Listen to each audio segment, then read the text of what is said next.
বইতে আছে, আপনারা কয়েকবার পড়লে আপনারাও বুঝতে পারবেন। তারপরে আমি বলাতে হয়তো বা আপনাদের একটু মানে কি বলবো যে একটু আগ্রহ জন্মাবে আমাদের এই ভ্যাট আইনটা পড়ার জন্য, বা কিভাবে পড়বেন সেটা আমি বলতেছি, বেসিক টপিকস গুলো নিয়ে আলাপ করতেছি। কারণ কোনো সে নেক্সট আজকে টপিকসে যাব, বলতে পারেন আপনারা?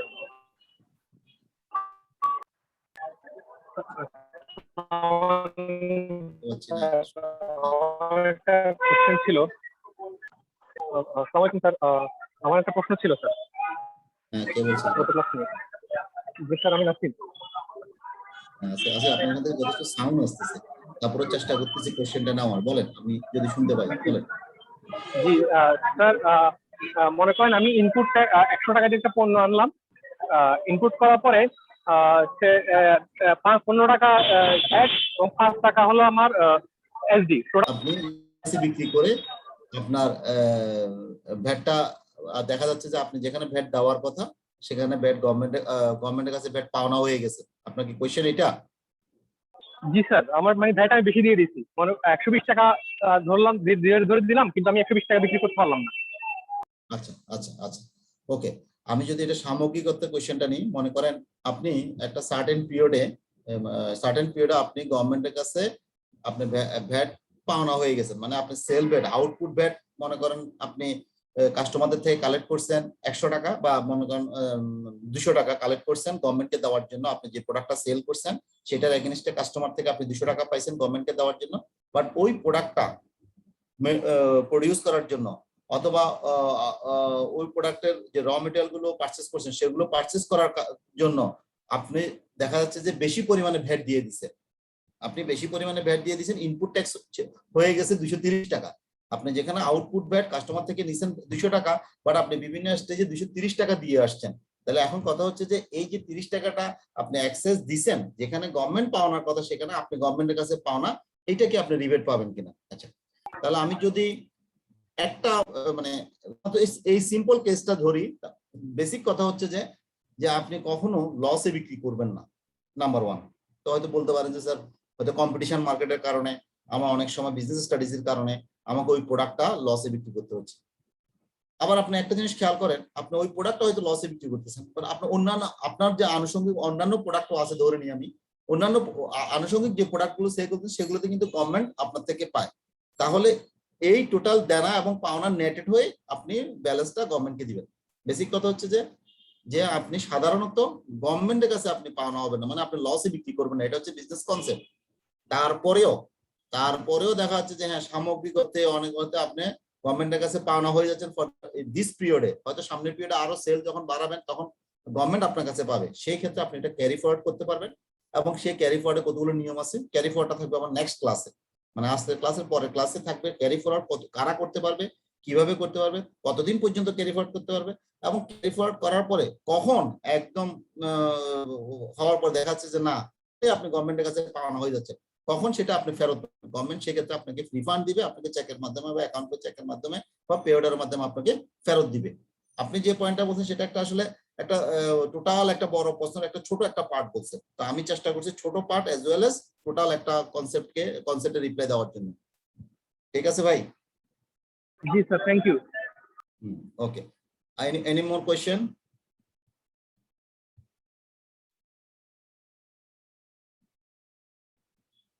ওকে, আমরা চলে যাচ্ছি পরের ক্লাসে। আজকে যে বিষয়টা নিয়ে আলাপ করবো রিটার্ন।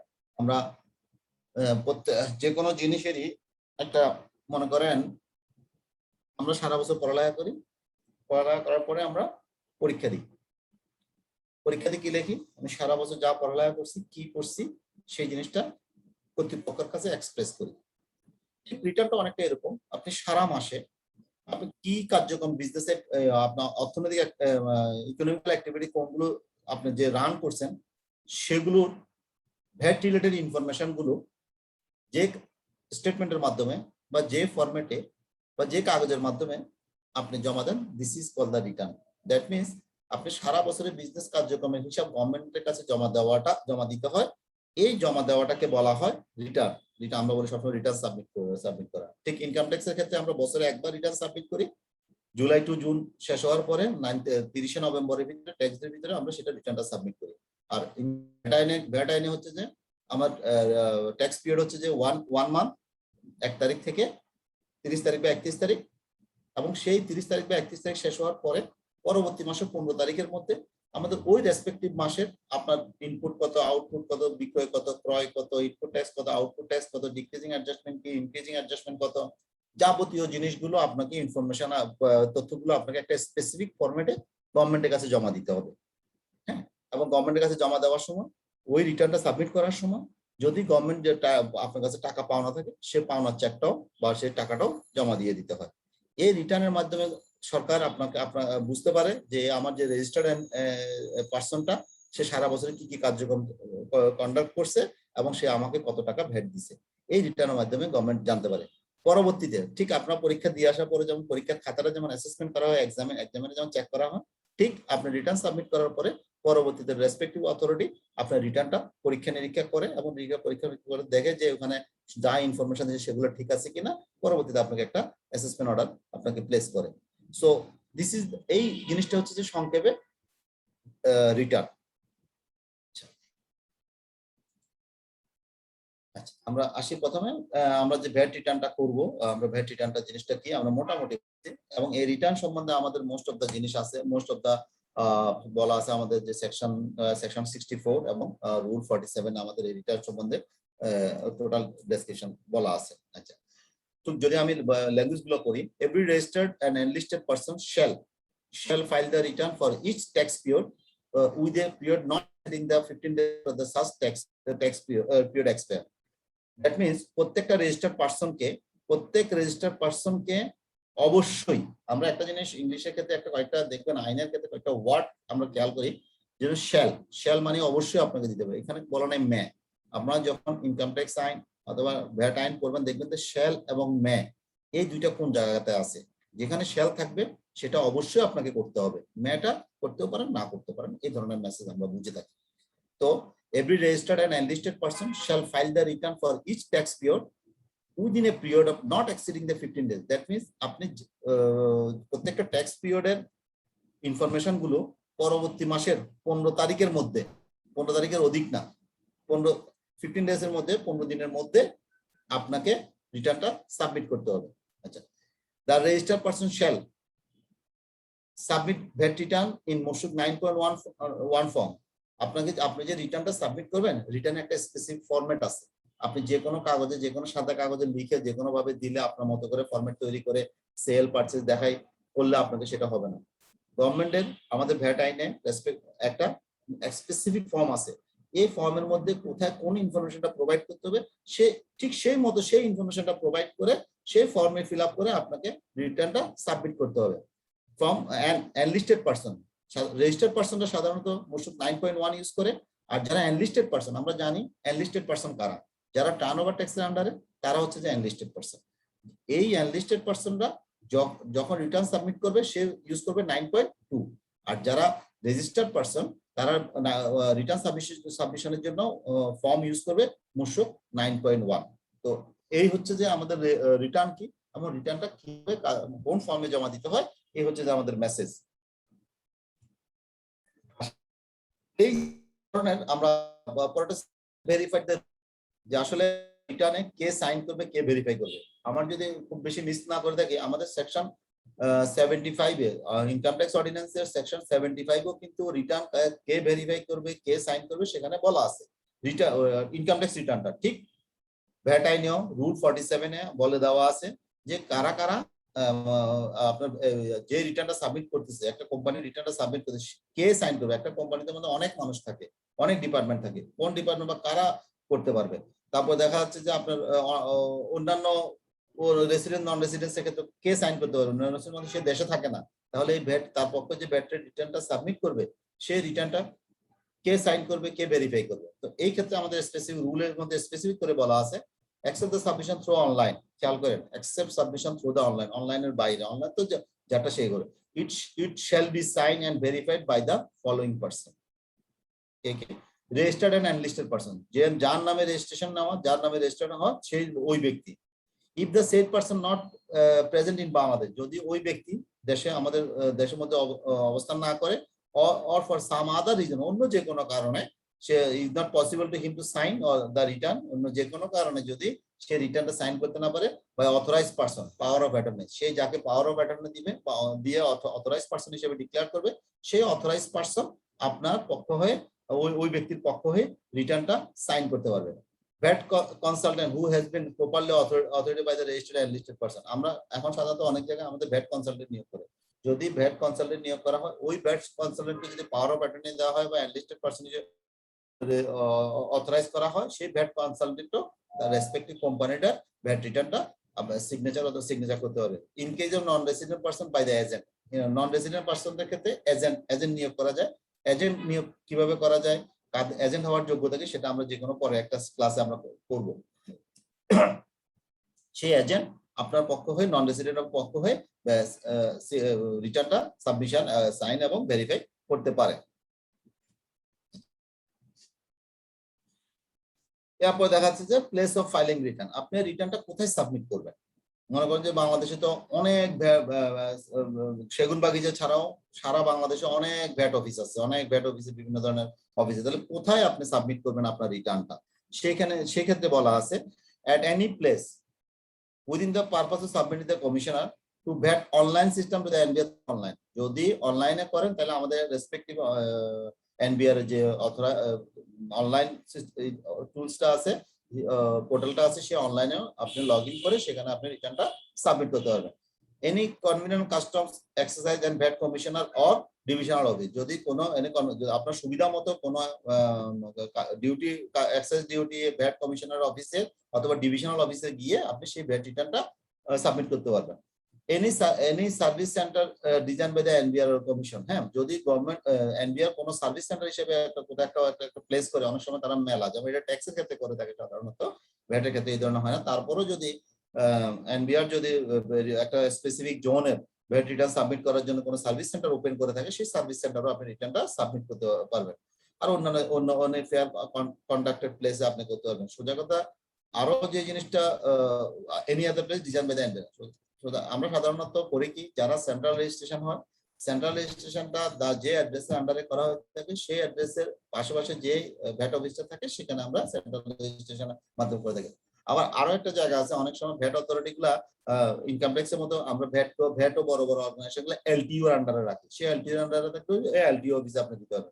তাছাড়াও ছোটখাটো বিভিন্ন ট্রেডার, অন্যান্য যেগুলো দেশের যে প্রান্তে অবস্থান করুক না কেন, তার পার্শ্ববর্তী যে কোনো কাছে একটা ভ্যাট অফিস অবশ্যই আছে, সেই ভ্যাট অফিসে গিয়ে তার রিটার্নটা সাবমিট করে আসবে। তো এটা গেল আসলে আমাদের ভ্যাট রিটার্নটা কোথায় সাবমিট করতে পারবে সেই বিষয়ে আইনের ব্যাখ্যা। কারো কোনো সে আছে? অনেকক্ষণ বললাম আমি, আমাকে কি শোনা যাচ্ছে না আমি একাই বলে যাচ্ছি?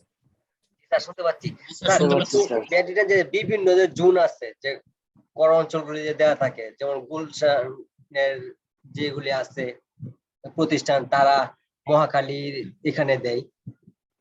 হ্যাঁ, দেওয়া যাবে। আমি ওই দেখেন আমার কথা কয়েকটা ফাঁকে বলে ফেলছি, যেমন সেন্ট্রাল রেজিস্ট্রেশন হলে মনে করেন যে সেন্ট্রাল রেজিস্ট্রেশন যখন করাচ্ছিলাম আমি অনেকগুলো এক্সাম্পল দিচ্ছি, তো সেই সেন্ট্রাল রেজিস্ট্রেশনের যে অ্যাড্রেস হচ্ছে তার পাশের ওখানে পাশের ভ্যাট অফিসে। আবার আপনি বড় কোম্পানি এলটিইউ যদি হয় এলটিইউ এর আন্ডারে যেটা, আবার যদি ছোট ছোট অনেক ধরনের যে প্রতিষ্ঠানগুলো ট্রেডিং ইনস্টিটিউট গুলো আছে, আপনি যেখানে দেখেন আপনি উত্তরা থাকলে উত্তরা পার্শ্ববর্তী ভ্যাট রিটার্ন যে ভ্যাটের যে অফিসটা আছে, ট্যাক্স যে অফিসটা আছে, করঞ্চ যেটা আছে, সেখানে ভ্যাট ওখানে ভ্যাটের ডিভিশন থাকলে ওখানে আপনি দিবেন।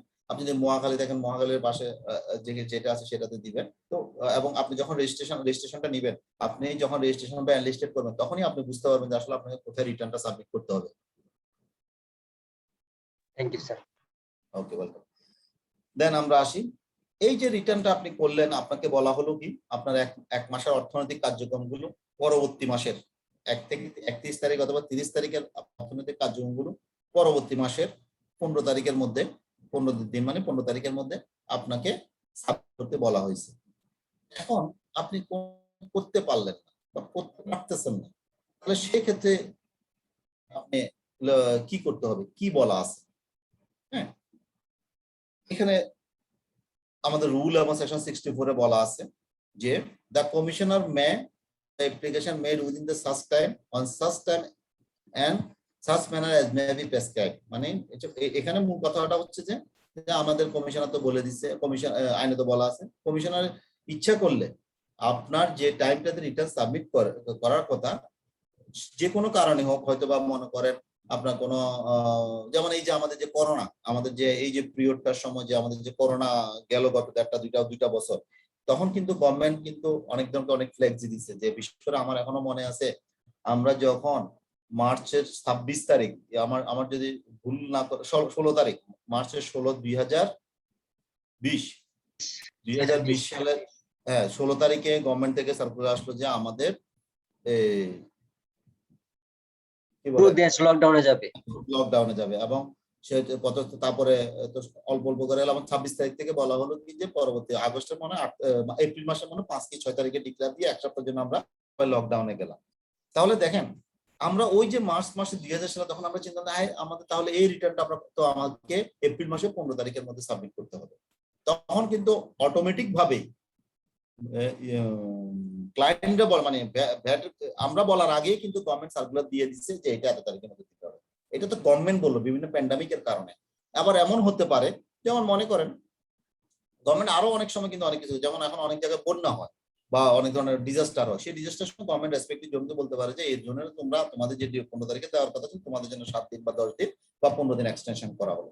এটাতে গুলো একটা সাইটের জন্য। বাট ইন্ডিভিজুয়ালি আপনি যদি কখনো মনে হয় যে আপনার অনেক কারণে, যেমন কিরকম কারণ হতে পারে, যেমন আপনার গোডাউনে আগুন লাগছে, অথবা আপনার বিজনেস হাউসের অন্য কোনো সমস্যা হয়েছে, বা আপনার কোনো মালিকানার বদলে কোনো সমস্যা হয়েছে, বা যে কোনো কারণ হতে পারে, সেই কারণটা উল্লেখ করে আপনি একটা স্পেসিফিক ফর্ম দেখেন মূসক 9.3 স্পেসিফিক আপনি অ্যাপ্লাই করতে হবে যে আমি ভাই আগামী মাসের 15 তারিখে যে রিটার্নটা সাবমিট করার কথা আমি ওই তারিখের মধ্যে দিতে পারবো না, আমাকে টাইম এক্সটেন্ড করা হোক। তো ডিসিটি সেটা টাইম এক্সটেন্ড করে। আপনি যে এই কথাটা বলবেন, আপনি যে দিতে পারবেন না আগামী মাসের 15 তারিখ, সেই মেসেজটা কখন আপনি বলবেন, সেই মেসেজটা আপনি প্রোভাইড করবেন যে মাস শেষ হওয়ার মানে মাস শেষ হবে কবে 31 তারিখ, এরপরে 15 তারিখের মধ্যে আপনি দিবেন। তাহলে এই 31 তারিখ শেষ হওয়ার 7 দিনের মধ্যে বা 7 দিন পূর্বে, বিফোর 7 ডেজ মধ্যে, মানে আপনাকে বলে দিতে হবে 7 দিনের পূর্বে বলে দিতে হবে যে ভাই আমার সামনে যে 31 তারিখে যে ট্যাক্স পিরিয়ডটা শেষ হচ্ছে, যেটা রিটার্ন আগামী মাসে 15 তারিখে দেওয়ার কথা, এই রিজনে আমি আগামী মাসে 15 তারিখে দিতে পারবো না, আমাকে টাইম অ্যালাউ করা হোক। এটা হলো যে আমাদের বেসিক নিয়ম। আবারও বলতেছি, কিপ ইন মাইন্ড সবাই, যে আপনি যে রিটার্ন আগামী মাসে 15 তারিখে দিতে পারবেন না, সেটা কমিউনিকেট করতে হবে রিটার্ন সাবমিশনের 7 দিন পূর্বে না, মাস শেষ হওয়ার স্পেসিফিক মাসটা, যে মাসটা সেই মাসটা শেষ হওয়ার 7 দিন পূর্বে আপনাকে কমিউনিকেট করে জানা দিতে হবে যে আমি আগামী মাসের 15 তারিখের মধ্যে রিটার্নটা সাবমিট করতে পারবো না, আমাকে 10 দিন 15 দিন বা 1 মাস আমাকে এক্সটেনশন করা হোক। স্যার এটা কি শুধু মৌখিকভাবে বললেই হবে নাকি ডিক্লারেশন দিতে হবে? মূসক 9.3 একটা ফর্ম আছে, মূসক 9.3 তে বলা আছে কোথায় কোন ইনফরমেশন কেন দিতে হবে, ওই ফর্মে স্পেসিফিক করে বলা আছে, অনেকগুলো ঘর আছে, সেই ঘরের মধ্যে ইনফরমেশন গুলো প্রোভাইড করে আপনাকে বলতে হবে, ওইটা সাবমিট করতে হবে। ওকে, এখন আসেন অ্যামেন্ডমেন্ট টু রিটার্ন। আমরা ইনকাম ট্যাক্সে আমাদের সেকশন 78 এমএম নোটিশ, আমরা ইনকাম ট্যাক্সও কিন্তু একটা রিভাইজ রিটার্ন দিতে পারি, সেকশন 78 অথবা 77, আমি ভুল করে না থাকি, দেখিনি আমি, ট্যাক্স অনেক চেক করাই না তো।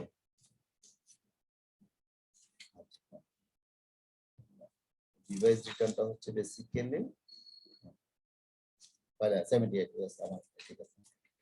ইনকাম ট্যাক্স অর্ডিন্যান্সের 1984 ইনকাম ট্যাক্স অর্ডিন্যান্সের সেকশন 78 এ আমাদেরকে একটা ইনকাম ট্যাক্স 75 এর আন্ডারে রিটার্ন সাবমিট করার পরে আপনি সেটাকে রিভাইজ রিটার্ন মানে একটু শোধন করে আপনি রিটার্নটা সাবমিট করতে পারেন। ইনকাম ট্যাক্স রিটার্ন যেরকম 78 এ বলা আছে filing of the revise return, ঠিক আমাদের ভ্যাট আইনেও সেকশন 64 রুল 48 এ বলা আছে অ্যামেন্ডমেন্ট দ্য রিটার্ন, মানে যে রিটার্নটা আপনি সাবমিট করছেন, শর্ত হচ্ছে যে ট্যাক্সে বলেন আর ভ্যাটে বলেন, ভ্যাট রিটার্ন বলেন আর ট্যাক্স বলেন, ওইটা অ্যাসেসমেন্ট কমপ্লিট হওয়ার আগ পর্যন্ত আপনি যে কোনো সময় সেটার একটা রিভাইজ রিটার্ন বা অ্যামেন্ডমেন্ট রিটার্ন দিতে পারবেন। তো এখানে ভ্যাটের আইনের যেটা বলা আছে, the commissioner May On application made by the taxpayer within the such time on such time in such manner as may be prescribed, grant such taxpayer permission to the file the amendment return of the following reason. আপনি return submit করছেন, আপনি মাসের 15 তারিখে মধ্যে পূর্ববর্তী মাসের VAT রিটার্নটা submit করছেন। এখন সাবমিট করার পরে আপনার কাছে মনে হচ্ছে যে না আমার রিটার্নটাতে কোথাও কোনো একটা এইগুলোর কারণে মনে হচ্ছে যে না আমার কিছু ভুল শুদ্ধ আছে, সেটা আমার রেকটিফাই করে দেওয়া উচিত।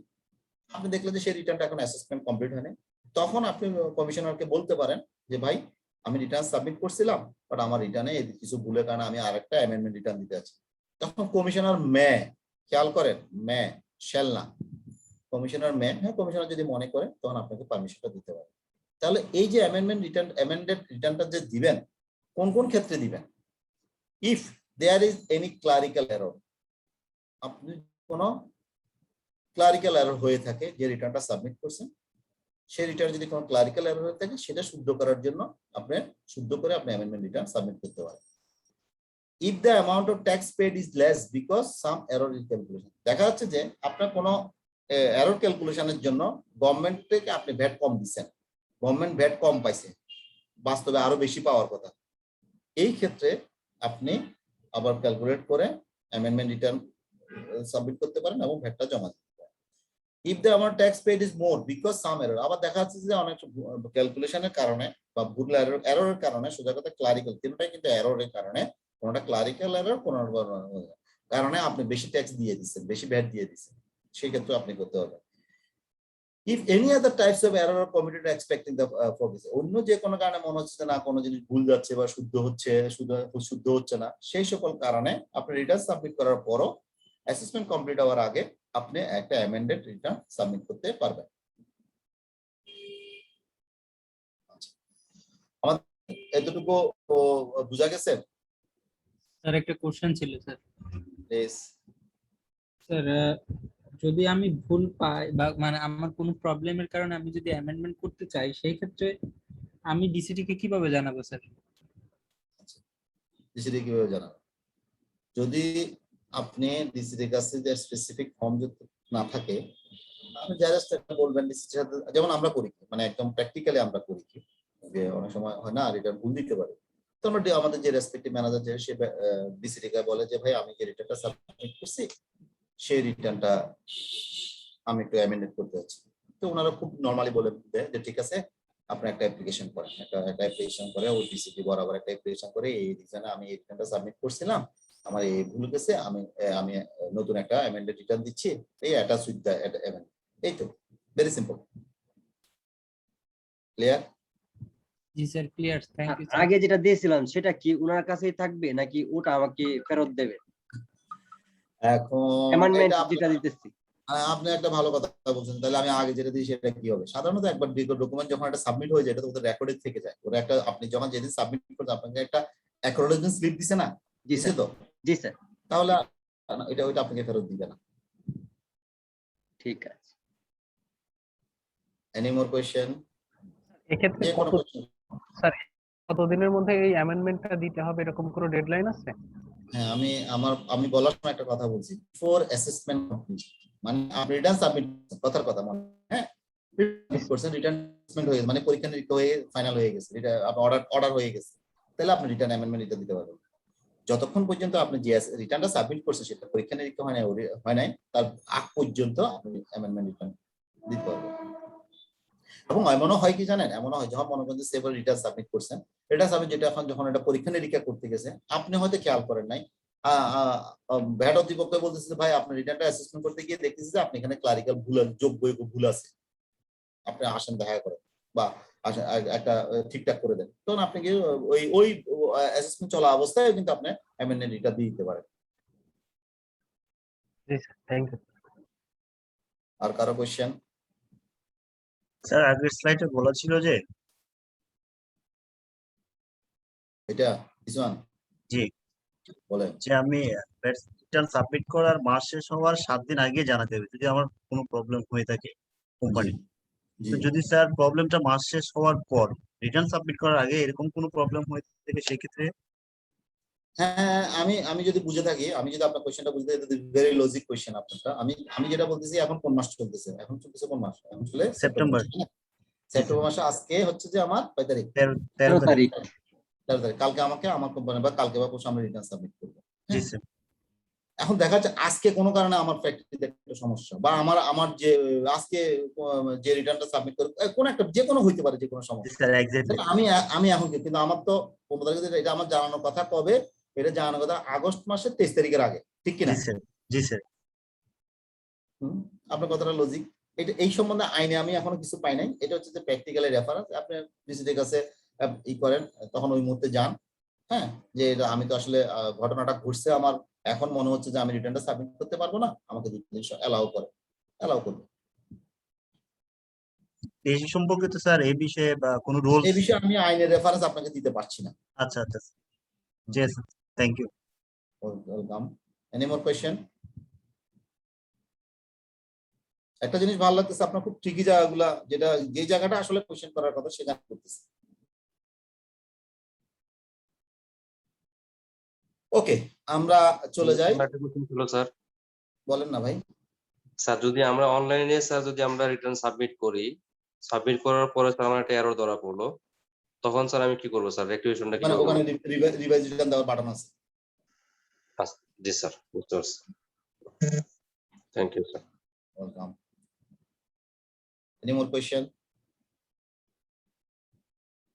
ওকে, মোটামুটি কি জিনিস অন্তপক্ষে এইটুকু পর্যন্ত আমরা 10-15-20 মিনিট যেটা ডিসকাস করছি, যে রিটার্ন কি জিনিস, রিটার্নটা কখন দিতে হয়, কোন ফর্মে দিতে হয়, কখনো যদি ঠিক ডিউ টাইমে দিতে না পারি তাহলে কি করতে হবে, এবং আমার যদি অ্যামেন্ডমেন্ট করতে হয় কি কোন কোন কারণে অ্যামেন্ডমেন্ট করা যাবে। তো এই বেসিক এই জিনিসগুলো, এবং এটা রিটার্ন সম্বন্ধে কিন্তু একদম বইতে কিন্তু একদম বেসিক এই জিনিসগুলাই আছে। আচ্ছা, এখন আসেন আমরা একটা ওয়ার্ড আমরা প্রায় বলে থাকি, ইনক্রিজিং অ্যাডজাস্টমেন্ট, ডিক্রিজিং অ্যাডজাস্টমেন্ট। এই দুইটা ওয়ার্ড আমি গত 5টা ক্লাসে অনেকবার বলছি, এবং আমাকে অনেক ভাই কোয়েশ্চেনও করছেন যে স্যার ইনক্রিজিং অ্যাডজাস্টমেন্ট কি ডিক্রিজিং, তখন কিন্তু আমি বেসিক্যালি ডিটেলস আলাপ করে নেই, শুধু সামান্য একটু বলে দিছি। তো যে ভাইদের এই কোয়েশ্চেনটা ছিল what is the meaning of increasing adjustment, what is the meaning of decreasing adjustment, তাদের জন্য এটা, এবং রিটার্নের একটা বড় পার্ট ইনক্রিজিং অ্যাডজাস্টমেন্ট এবং ডিক্রিজিং অ্যাডজাস্টমেন্ট। আচ্ছা, ইনক্রিজিং অ্যাডজাস্টমেন্ট বলতে আমরা কি বুঝে থাকি? এই ইনক্রিজিং অ্যাডজাস্টমেন্টের যে ডেফিনেশন আমাদের কাছে দেওয়া আছে, ইনক্রিজিং অ্যাডজাস্টমেন্টের ডেফিনেশনটা হচ্ছে সেকশন 2 এর, আপনার সেকশন 2 এর যদি সেকশন 2 এর বা সাবসেকশন 71 ইনক্রিজিং, সেখানে বলা আছে ইনক্রিজিং অ্যাডজাস্টমেন্ট কি জিনিস, একটু দেখি। ফলোইং কেস আন্ডার দা, আচ্ছা আমি এফাক আর একটু বলি। ইনক্রিজিং অ্যাডজাস্টমেন্ট হচ্ছে যে সকল অ্যাডজাস্টমেন্টের কারণে, খুব বাংলা ডেফিনেশন দিচ্ছে এটা, যে সকল অ্যাডজাস্টমেন্টের কারণে গভর্নমেন্টের ভ্যাটের পাওনার পরিমাণ বাড়বে। আবারও বলতেছি, যে সকল অ্যাডজাস্টমেন্টের কারণে, যে সকল কার্যক্রমের কারণে গভর্নমেন্টের ভ্যাটের পরিমাণ বা পাওনার পরিমাণ বাড়বে, this is call the increasing adjustment. তাহলে আপনারা আমাকে বলতে পারেন যে আমি যে একটা সেল করতেছি, একটা সেল করার পরে আমি কাস্টমার থেকে যে ভ্যাটটা নিচ্ছি, সেটা তো এই সেলের কারণে তো গভর্নমেন্টকে আমার পাওনা বাড়তেছে, গভর্নমেন্টের রিসিভেবল বাড়তেছে। তাহলে কি সেলটা কি আমার ইনক্রিজিং অ্যাডজাস্টমেন্টের মধ্যে আসবে? না, সেলটা আউটপুট এটা আলাদা একটা part, but other then sale ছাড়া অন্য যে সকল কারণে আপনার গভর্নমেন্টকে ভ্যাটের পাওনার পরিমাণ দেওয়া, আপনি গভর্নমেন্টকে বেশি পরিমাণ ভ্যাট দিতে হবে বা গভর্নমেন্টের পাওনার পরিমাণ বাড়বে, সেই সকল কারণগুলোকেই বলা হয় ইনক্রিজিং অ্যাডজাস্টমেন্ট।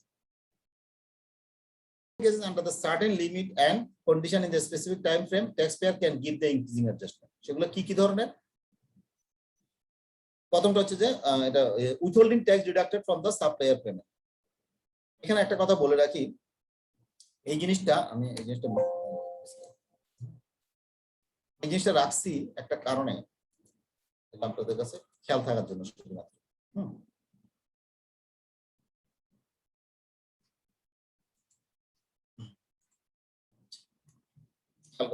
প্রথমটা হচ্ছে যে withholding tax deducted from supplier payment।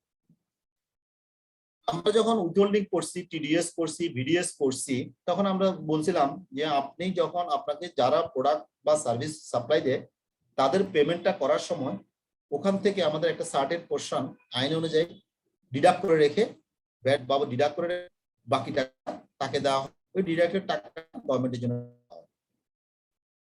আমাদের এটার একটু হিস্ট্রিটা বলি। এই ধরনের ডিডাকশনটা এটা পাওনা কার? গভর্নমেন্টের পাওনা। 1991 এর ভ্যাট আইন শুরু হওয়া থেকে 1991 এর ভ্যাট আইন শুরু হওয়া থেকে আপনার 2019 জুন পর্যন্ত আমরা করতাম কি, যে ভ্যাটটা ডিডাক্ট করে রাখতাম পার্টি থেকে, সেটা আমরা পরবর্তী মাসে একটা সার্টেন টাইমের মধ্যে 15 দিনের মধ্যে আমরা গভর্নমেন্টকে আলাদা একটা চালানে গভর্নমেন্টের ফান্ডে জমা দিয়ে দিতাম। আমি আবারও বলি, আগের জিনিসটা বলতেছি এই কারণে আপনার বর্তমান জিনিসটা বোঝার জন্য। যেমন আপনি সারা মাসে যে পার্টিকে পেমেন্ট দিচ্ছেন, সেই পেমেন্ট থেকে বিভিন্ন পার্টি থেকে ভ্যাট পাবে কিছু টাকা কেটে রাখতেছেন। তাহলে 1 তারিখ থেকে 31 তারিখ পর্যন্ত আপনি যত টাকা ভ্যাট পাবেন বিভিন্ন পার্টি থেকে টাকাটা কেটে রাখছেন, সেই কর্তনকৃত টাকাটা পরবর্তী মাসে 15 তারিখের মধ্যে একটা স্টেটমেন্ট আকারে বানায় একটা ট্রেজারি চালানোর মাধ্যমে ওই ভ্যাটটা গভর্নমেন্টের ফান্ডে জমা দিয়ে দিবেন। কারণ এটা পার্টিদের থেকে কেটে রাখছেন গভর্নমেন্টের পক্ষ হয়ে, সেই জন্য আপনি জমা দিয়ে দিবেন। গত 2019 জুলাই মাসের 1 তারিখ থেকে 2020 জুন মাস পর্যন্ত, 2021 জুন মাস পর্যন্ত, আবারও বলি 2019 জুলাই মাস থেকে 2021 জুন মাস পর্যন্ত আমাদের আইনটা চেঞ্জ হওয়ার সময় বলছে যে তোমরা বিভিন্ন পার্টি থেকে যে সারা মাসে যে ভ্যাটটা কেটে রাখতেছো সেটা আলাদা করে আমাকে জমা দিতে হবে না, আলাদা সেটা জমা দিবা কিভাবে? সেটা জমা দিবা হচ্ছে যে তুমি যে রিটার্ন সাবমিট করবা সেই রিটার্নের মধ্যে ইনক্রিজ করে পেয়েবলটা বাড়িয়ে ওই রিটার্নের টাকার মধ্যেই এটা আমার কাছে চলে আসবে। আমার এতটুকু পর্যন্ত কথা কি বোঝা গেছে? যদি না বুঝেন আবারও কথা বলবো এখানে আমি। জি স্যার। লাস্টেরটা ক্লিয়ার না স্যার, লাস্টের দিকে স্যার ক্লিয়ার না, যে আপনি বললেন যে পেমেন্ট করতে হবে না, কিন্তু আমি যখন রিটার্ন সাবমিট করব তখন আমি পেবল ক্রিয়েট করে সাবমিট করলে হবে, এটা ক্লিয়ার না স্যার, এটা যদি একটু ক্লিয়ার আবারও বলি 1991 সালের জুলাই মাসের 1 তারিখ থেকে 2019 সালের জুন মাসের 31 তারিখ পর্যন্ত আমাদের পুরা মাসে যে ভ্যাট গুলো কাটতাম বিভিন্ন পার্টি থেকে, সেই ভ্যাটের টাকাটা পরবর্তী মাসে 15 তারিখের মধ্যে ট্রেজারি চালানোর মাধ্যমে আমরা গভর্নমেন্টের ফান্ডে দিয়ে দিতাম। এটাকে আলাদা একটা খাত ধরে দিয়ে দিত। 2019 সালের জুলাই মাসের 1 তারিখ থেকে যখন আমাদের নতুন ভ্যাট আইন আসে, সেখান থেকে এই 2021 সালের জুন মাস পর্যন্ত বলছিল যে আমার বিভিন্ন আমার জন্য যে টাকাটা কেটে রাখো সেটা আলাদা জমা দেওয়ার দরকার নাই, কারণ তুমি তো রিটার্ন সাবমিট করবাই 15 তারিখের মধ্যে। তুমি যখন রিটার্ন সাবমিট করবা, তোমার যদি আউট সেল ভ্যাট বাবদ যদি মনে করো 10 টাকা পাওয়া থাকে বা আমি পাই, সে 10 টাকার থেকে সাথে তুমি যে বিভিন্ন পার্টি থেকে 2 টাকা কেটে রাখছো, সেই 10 টাকার সাথে 2 টাকা যোগ করে ইনক্রিজিং অ্যাডজাস্টমেন্ট দিয়ে তুমি আমাকে দিয়ে আমার রিটার্ন সাবমিটের সময় দিয়ে দিও। বুঝাইতে পারছি কথাটা? জি স্যার, থ্যাংক ইউ। কারণ তো গভর্নমেন্টের ফান্ডে যাচ্ছে, তো মনে করেন যদি এটা আলাদা জমা দিতে, 2 টাকাটা আলাদা যাইতো, রিটার্নের সাথে 10 টাকা যাইতো। গভর্নমেন্ট বলতেছে না আলাদা করে দিও না, আমাদেরকে 2 বছর এর। কিন্তু এই ফিনান্স অ্যাক্টে 2021 সালের ফিনান্স অ্যাক্টে বলতেছে যে না ভাই, তুমি রিটার্ন সাবমিটের মতো মেনশন করো, বাট এই টাকাটা তুমি আলাদাভাবে আমাকে জমা দিবে, রিটার্নের টাকা জমার সাথে জমা দিতে হবে না, মানে সে আগের ফর্মে চলে গেছে। বুঝতে পারছেন? তো আমি এখানে রাখার উদ্দেশ্যটা কি? আমি এখানে রাখার উদ্দেশ্য হচ্ছে যে আপনাদেরকে জানানো যে এটা এখন এক প্রকার ইনক্রিজিং অ্যাডজাস্টমেন্টের মতো না, 2টা লাইনে দিতে হয়, সেটা আমি দেখাবো। এটা আলাদাভাবে জমা দিতে হবে। এটা আগে ছিল, যখন আপনি আগের দিতে পড়বেন, এটা এখন ওরকম নাই। আচ্ছা, সেই কারণে এত কথা বলা।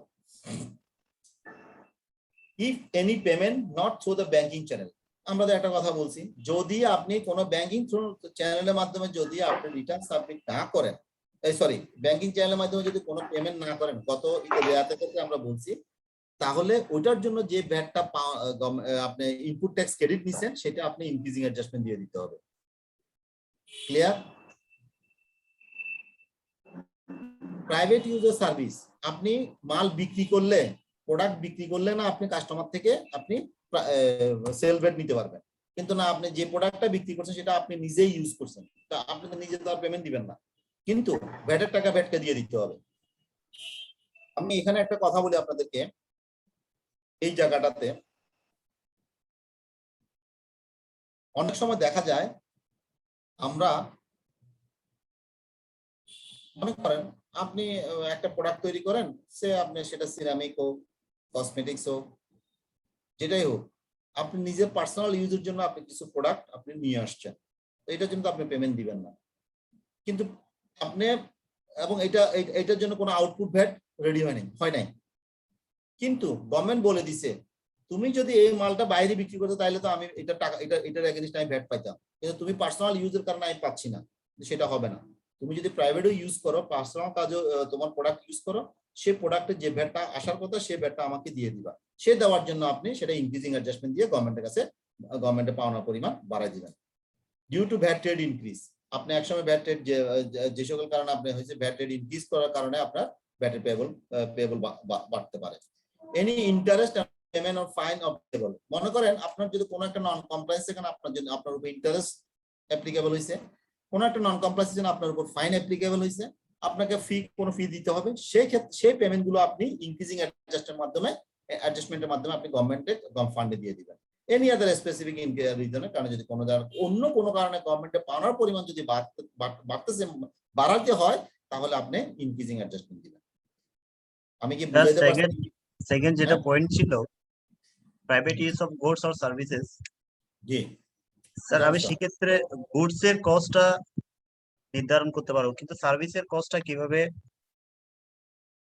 হ্যাঁ, মনে করেন আমি যদি খুব সহজ ভাষায় বলি, মনে করেন আপনি সার্ভিসটা না নিলে যদি আউটসাইডে দিতেন কত টাকা বিক্রি করতেন বলেন? একটা আপনি নিজে ইউজ না করে যদি ওই সার্ভিসটা অন্য কাউকে দিতেন তাহলে আপনি একটাই প্রাইস পাইতেন না? পাইতেন তো? জি ওইটাই আপনার ওইটাই ভ্যাট পেয়েবল। জি sir. Any more question increasing adjustment নিয়ে? যদি এটা বুঝে থাকেন, ডিক্রিজিং অ্যাডজাস্টমেন্ট বোঝাটা সহজ, বাট এই এতটা শুনতে হবে আপনাদেরকে ভবিষ্যতে বা বর্তমানে যে আসলে ইনক্রিজিং অ্যাডজাস্টমেন্ট বলতে কি বুঝেন। আচ্ছা, আমার মনে হয় আপনারা সবাই বুঝতে পারছেন। এবার আসেন ডিক্রিজিং অ্যাডজাস্টমেন্ট। এটার ডিকশনারি মিনিং হচ্ছে যে আপনারা সবাই জানেন যে যেই সকল কারণে গভর্নমেন্টকে ভ্যাট দেওয়ার পরিমাণটা কমবে, গভর্নমেন্টের পাওনা কমবে, সেগুলোকে বলা হয় ডিক্রিজিং অ্যাডজাস্টমেন্ট। তো সেগুলো কিরকম সেটা অ্যাডভান্স ট্যাক্স। আমরা জানি অ্যাডভান্স ট্যাক্স আমরা যখন পড়ছিলাম, আমরা ইম্পোর্ট স্টেজে একটা এটি পড়ছিলাম না, 3% and 5% পড়ছিলাম।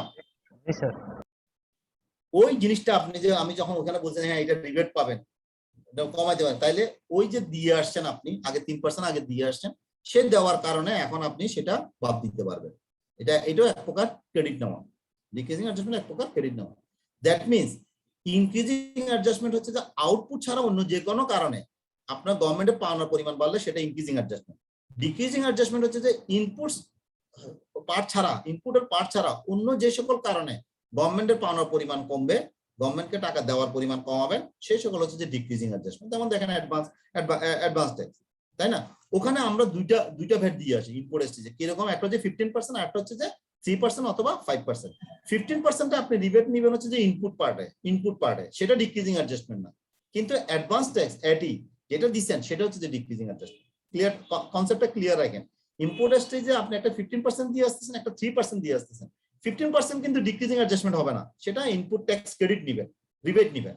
আর যেটা এটি দিয়ে আসছেন সেটা ডিক্রিজিং অ্যাডজাস্টমেন্ট দিবেন। Withholding VAT deducted by the customer. এখানেও খেয়াল করেন, আপনার পক্ষে আপনি যাদের আগেরটা ছিল কি, আপনি বিভিন্ন জনকে পেমেন্ট দেওয়ার সময় সে পেমেন্টে কিছু টাকা কেটে রাখছেন, সেটা হচ্ছে যে আপনার ইনক্রিজিং অ্যাডজাস্টমেন্টে যাইতো।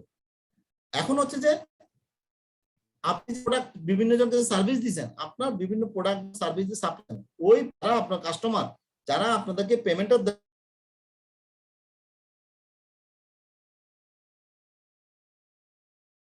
ওই পাওনা থেকে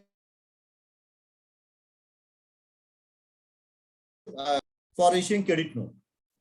আমি ক্রেডিট নোট জিনিসটা একটু বলি। মনে করেন বলে চলে যাই, মনে করেন আমি আজকে সিমেন্ট বা 400 200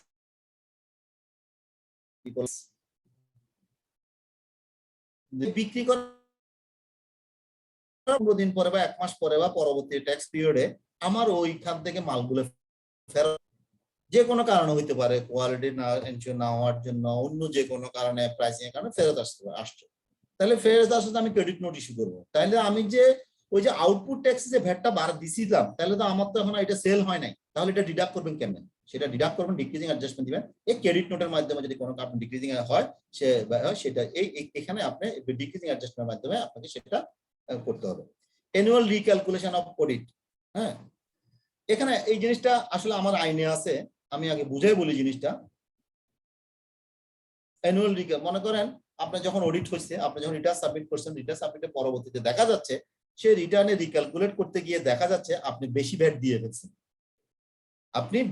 দিয়ে ফেলছেন, এখন ভ্যাটটা তো আপনি ফেরত নিবেন, এই ফেরতটা হবে ডিক্রিজিং অ্যাডজাস্টমেন্টের মাধ্যমে। বাট বাস্তবিক অর্থে এই ধরনের এই ধরনের ঘটনা খুবই কম ঘটে, বাট হয়তো বা ঘটতেও পারে, হইতেও পারে, বাট আইনে বলা আছে, আইনে অপশনটা রাখছে, যদি কখনো তুমি ভুলে বা বিভিন্ন কারণে যদি রিক্যালকুলেট করে বা অডিটের সময় যদি পাওয়া যায় যে তুমি বেশি ভ্যাট দিয়ে ফেলছো রিটার্নের মাধ্যমে, সেই রিটার্নটা পরবর্তী রিটার্নে ফেরত নেওয়ার জন্য এই ডিক্রিজিং অ্যাডজাস্টমেন্ট দিয়ে আপনি ফেরত নিতে পারবেন। ডিউ টু ভ্যাট, যদি ভ্যাটের রিডিউস আপনি যে রেটে ভ্যাট দিয়েছেন সেটা রিডিউস করছে, তাহলে আপনি decreasing adjustment. Prior period carry forward adjustment, পূর্ববর্তী বছরের যে লস ছিল সেই লসটা ক্যারি ফরওয়ার্ড করে এই বছর অ্যাডজাস্ট করবেন, তাহলে ডিক্রিজিং অ্যাডজাস্টমেন্ট দিয়ে আপনি পেয়েবল কমাবেন। এনি আদার স্পেসিফিক রিজন কারণে আপনার ডিক্রিজিং অ্যাডজাস্টমেন্ট হবে। আমি এখানে সবাইকে বলতেছি, আমার এখানে প্রায় 73 স্টুডেন্ট আছে, আমি সহ 74, কারো কি ইনক্রিজিং এবং ডিক্রিজিং অ্যাডজাস্টমেন্ট নিয়ে কারো কোনো কনফিউশন আছে? যদি please raise. Sir sir withholding tax যেটা, আচ্ছা আমি যথারীতি আমি আমার ফিমেল কলিগেরা কোশ্চেনটা আগে নিব, তারপরে সামিরুল আপনারটা বলেন, কে বলছেন? স্যার আমি মুমিন আক্তার। স্যার ডিক্রিজিংটা আরেকটু বললে ভালো হবে স্যার। স্যার আপনি যে বললেন 3% আর 15%, মানে 3% আমরা যে অ্যাডভান্স ট্যাক্সটার ক্ষেত্রে কি স্যার আমরা ডিক্রিজিং অ্যাডজাস্টমেন্ট করতে পারবো, আর 15% ক্ষেত্রে কি করতে পারবো না? 15%টা অন্য জায়গায় রিপোর্ট করবেন, সেটা আপনি একটু যখন দেখবেন সেটার জন্য সেটা অন্য একটা পার্টে করবে, সেটাকে ডিক্রিজিং অ্যাডজাস্টমেন্ট বলে না, হ্যাঁ, সেটাকে ইনপুট ট্যাক্স ক্রেডিট বলে। ক্লিয়ার? স্যার আমি জি স্যার। আবারও বলি, ডিক্রিজিং অ্যাডজাস্টমেন্ট হচ্ছে যে যেই সকল কার্যক্রমের কারণে গভর্নমেন্টের পাওনার পরিমাণ কমবে, আবারও বলতেছি, যেই সকল কার্যক্রমগুলোর কারণে গভর্নমেন্টের পাওনার পরিমাণ কমবে সেই সকলগুলোকে বলা হয় ডিক্রিজিং অ্যাডজাস্টমেন্ট পার্টে বলা হয়। আর আপনি যে জিনিসটা বলতেছেন যে 15% এবং 3%, যে আমি 3% আমি তো 15% রিবেট নিব, 3% নিব, কিন্তু দুইটা দুই ঘরে দিব, দুই ঘরে নিয়ে আমি গভর্নমেন্টের পেয়েবল কমাবো। একটা স্যার আমি এটাই জিজ্ঞেস করতেছিলাম যে 3%টা আমরা ডিক্রিজিং অ্যাডজাস্টমেন্টে স্যার ইয়ে করব কিনা, সেটাই জিজ্ঞেস করতেছিলাম। হ্যাঁ 3% আপনার ডিক্রিজিং অ্যাডজাস্টমেন্টের ঘরে, যে আমাদের যে রিটার্নের যে বিভিন্ন পার্ট আছে সেই ডিক্রিজিং রিটার্নের পার্টে আমরা 3% দিয়ে কমাবো গভর্নমেন্টের পাওনা, আর 15%টা ইনপুট ট্যাক্স ক্রেডিট যে পার্টটা আছে সেখানে দিয়ে কমাবো। সেই জন্য আমাকে যদি আইনের কথা বলতে বলেন 15%টা ডিক্রিজিং অ্যাডজাস্টমেন্ট হবে না, আমি এইভাবে বলি আর কি। তার মানে এটা না যে আপনি সেটা রিবেট দিতে পারবেন না, মানে কথাটার মিনিংটা হচ্ছে যে, এটা ভিতরে মিনিংটা হচ্ছে যে 15%টা ডিক্রিজিং অ্যাডজাস্টমেন্ট আন্ডারে আসবে না, 3%টা ডিক্রিজিং অ্যাডজাস্টমেন্টে আসবে, 15%টা ইনপুট ট্যাক্স ক্রেডিটের আন্ডারে আসবে। এই ছিল আমার আপনার রিপ্লাই। Thank you sir. হ্যাঁ ওয়েলকাম। সামিরুল জি স্যার বলেন। স্যার বলছিলাম আমরা যে ফার্ম সিএ ফার্মগুলি বিভিন্ন ক্লায়েন্টদেরকে সার্ভিস দিয়ে থাকি, তো আমাদের কাছ থেকে ওনারা কি একটা যে উইথহোল্ডিং ট্যাক্স কেটে রাখেন? হ্যাঁ ট্যাক্সের কথা বলতেছেন না ভ্যাটের কথা বলতেছেন? বলেন উইথহোল্ডিং ট্যাক্স আর withholding VAT. Withholding VAT. Okay হ্যাঁ হ্যাঁ বলেন, সেটা সমস্যা কি? হ্যাঁ এই যে কেটে রাখে, ক্লায়েন্টরা কেটে রাখে, জি এই যে সেটা আপনি সেটা কেটে রাখতেছে কেন? গভর্নমেন্টকে দেওয়ার জন্য, তাই না? জি। তাহলে আপনার গভর্নমেন্টের জন্য কেটে না রাখ, হ্যাঁ যদি এটা এক ধরনের নন কমপ্লাইন্স হতো, কিন্তু আপনাকে গভর্নমেন্ট পে করতে হইতো না, এটা আমাকে পে করতে হতো, ওটা তো অলরেডি পে হয়ে গেছে, সেই জন্য এটা আপনার ডিক্রিজিং অ্যাডজাস্টমেন্ট দিচ্ছে। এই দেখেন এটা ওকে বাই কাস্টমার মানে ক্লায়েন্ট, বাই ক্লায়েন্ট মনে করেন, বাই ক্লায়েন্ট কাস্টমার। ঠিক আছে স্যার, আরেকটা যে এখানে অ্যানুয়াল রিক্যালকুলেশন অর অডিট, এখানে দেখা হ্যাঁ, গেল বলেন। কি আমি জুলাই মাসে অ্যাডভান্স, মানে আমার ভুল হতে অ্যাডভান্স দেওয়া আছে, বাট আমি এর যে সেপ্টেম্বরে এটা আর কেটে রাখি নাই, এর পরের মাসে গিয়ে আমার মনে হয়েছে যে হ্যাঁ। আমার তো অ্যাডভান্সটা আমি কেটে রাখি নাই, সেই ক্ষেত্রে কি এখানে ধরনের হ্যাঁ, সলিউশন? আমি বলি আপনাকে কোশ্চেন, আপনি মনে করেন রিটার্ন সাবমিট করছেন, এখন মনে করেন কোন আপনি কালকে আপনি আগস্ট মাসে রিটার্নটা সাবমিট করবেন। হ্যাঁ, রিটার্নটা সাবমিট করবেন, আগস্ট মাস চলে গেছে, সেপ্টেম্বর চলে গেছে, বছরও চলে গেছে মনে করেন। 1 বছর পরে যখন এটা অডিটে করছে, তখন অডিটে দেখা গেল যে আপনি বেশি ভ্যাট দিয়ে ফেলছেন। জি 2 বছর পরও মনে করেন না, বা 1 বছর মনে করেন না। যখন এরকম বেশি ভ্যাট দিয়ে, তখন আপনি যখন এটা ফাইন্ড আউট হবে, তার পরবর্তী রিটার্নে আপনি ডিক্রিজিং অ্যাডজাস্টমেন্ট দিবেন। Thank you sir. Any more question? Increasing and decreasing আমার একটা কোশ্চেন ছিল হ্যাঁ, স্যার, কে ডিক্রিজিং বলছিলেন? এর স্লাইডটা যদি একটু দিতেন। স্যার আসাদুজ্জামান বলছিলাম। যেমন আমার এখানে একটু আজান হচ্ছে, আমি কি একটু পজ দিব প্লিজ? ওকে ওকে স্যার, ঠিক আছে। তারপর আপনার কোশ্চেনটা নিচ্ছি। ওকে।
Thank you.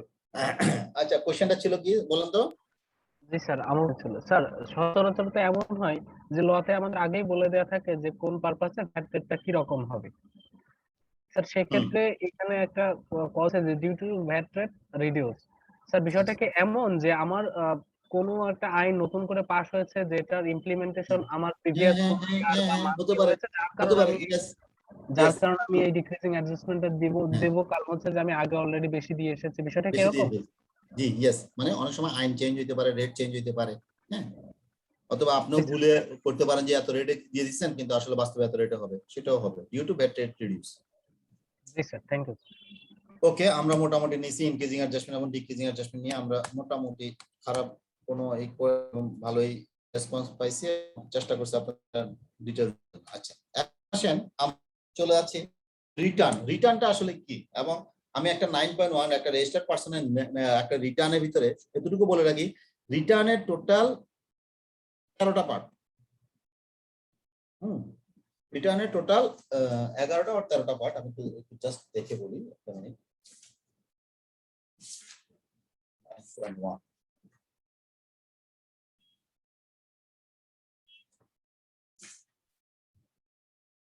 হ্যাঁ, আমার প্রায় 11টা পার্ট। তো 11টা পার্ট, সেই পার্টগুলোতে কোন ইনফরমেশন কি ধরনের, কোন পার্টে কোন ধরনের ইনফরমেশন প্রোভাইড করতে, সেটা শুধু আমি আপনাদের একটু দেখানোর জন্য রাখছি, এবং এটা খুবই ইম্পর্টেন্ট, আপনাদেরকে খেয়াল রাখতে হবে যে কোন পার্টে কোন জিনিস, কোন ইনফরমেশনটা প্রোভাইড করতে হয়। ইনফরমেশন বলতে এসএসসি, প্রথম পার্ট হচ্ছে ইনফরমেশন এসএসসি, খুব সিম্পল, যেমন আপনার যেটা কি বলে আপনার রেজিস্ট্রেশন নাম্বার, আপনার কোম্পানির নাম, আপনার কতটার ঠিকানাটা কোথায়, আপনার কি ধরনের বিজনেস করেন, পাবলিক লিমিটেড, লিস্টেড অর ট্রেডারশিপ, এই ধরনের বিজনেস, আপনার কার্যক্রমগুলো কি, আপনি যে কি ধরনের প্রোডাক্ট আপনি সিমেন্ট ম্যানুফ্যাকচারিং বা হোয়াট এভার ইট ইজ যেটা করে থাকেন, সেই এই ধরনের ইনফরমেশন গুলো আপনাকে প্রোভাইড করতে হবে information of the SSC part 1 এ। পার্ট 2 তে যেটা বলা আছে information of the return submission, আপনি যে রিটার্ন সাবমিট করতেছেন সেটা কোন পিরিয়ডের কোন কত দিনে, সেটা যেমন কোন কর্মমেয়াদে দিচ্ছেন, মনে করেন এটা আমি আগস্টেরটা দিচ্ছি, হ্যাঁ আগস্ট 2021 সালে দিচ্ছি, আপনি যেটা দিচ্ছেন, যে রিটার্নটা দিচ্ছেন সেটা কি অ্যামেন্ডেড রিটার্ন নাকি মূল রিটার্ন নাকি অন্য কোনো, তাহলে আপনি যেটা হবে সেখানে আপনি টিক মার্ক করে দেবেন। এই যে একটু আগে একজন আমাকে কোয়েশ্চেন করলো যে ভাই আমি যে রিটার্নটা সাবমিট করছি সেটা ফেরত দিতে পারবো কিনা, না আপনি দেখেন ফেরত দিতে পারবেন, আপনি যখন অ্যামেন্ডেড রিটার্নটা দিবেন তখন তো আপনি এখানে ক্লিক করে দিবেন, এটাও গভর্নমেন্টের রেকর্ডে থেকে যাবে, এটাও গভর্নমেন্টের রেকর্ডে থাকবে, এটাও আপনাকে পরে থাকবে, কার্যক্রম করা হবে, অ্যাসেসমেন্ট কমপ্লিট করা হবে এটার উপরে বেস করে। বিগত কর্মমেয়াদে আপনি আপনার কোনো কার্যক্রম সম্পাদিত হয়েছিল কিনা বা রিটার্ন সাবমিট করছেন কিনা আপনি দিলেন হ্যাঁ। তারপরে আসুন হচ্ছে যে আপনার পেশের তারিখ, কোন তারিখ হচ্ছে, এটা আমি আসলে একটা হাইপোথেটিক্যাল তারিখ, এটা তারিখ কোন তারিখে এই জিনিসটা আপনি সাবমিট করছেন। সাপ্লাই অফ গুডস, আপনি এই দিবেন হচ্ছে যে প্রোডাক্ট বা সার্ভিসটা সেল করেন, ওই সেলের এগেইনস্টে কাস্টমার থেকে যে ভ্যাটটা আপনি নিছেন, ওই ভ্যাটটা পাওনা কে, ওই ভ্যাটের মালিক কে, ওই ভ্যাটের মালিক হচ্ছে সরকার। তাহলে আপনি কি কি ধরনের প্রোডাক্ট সেল করছেন, কোন কোন রেটের প্রোডাক্ট সেল করছেন, কোন কোন ধরনের সার্ভিস সেল করছেন, সেই জিনিসগুলো আপনাকে এখানে আপনাকে প্রোভাইড করবে। সেটা কি কি ধরনের, আমি যদি অনেক ধরনের হতে পারে, কি কি ধরনের করেন, যেমন আপনি এমন কিছু প্রোডাক্ট সেল করছেন যেগুলোর রেট শূন্য হার বিশিষ্ট পণ্য বা সেবা, এবং সেটা আপনি রপ্তানি করছেন অথবা প্রচ্ছন্ন রপ্তানি, মানে এক্সপোর্ট অর ডিমড এক্সপোর্ট, তাহলে সেখানে আপনি ভ্যালুটা লিখবেন, আপনার রেট হচ্ছে যে শূন্য, আপনি এই ধরনের ইনফরমেশন আপনাকে প্রোভাইড করবে, এবং সাথে কিছু সাব ফর্ম দিতে হয় আপনাকে, সেটাও মাথায় রাখতে হবে। অব্যাহতিপ্রাপ্ত পণ্য যেগুলো এক্সাম্পটেড, এগুলো হচ্ছে যে জিরো রেটেড, আর এগুলো হচ্ছে এক্সাম্পটেড কোনো প্রোডাক্ট যদি আপনি প্রোডাক্ট বা সার্ভিস যদি আপনি সেল করে থাকেন, সেই ইনফরমেশন আপনাকে এখানে দিবেন, দেখেন এখানে টাকা নাই।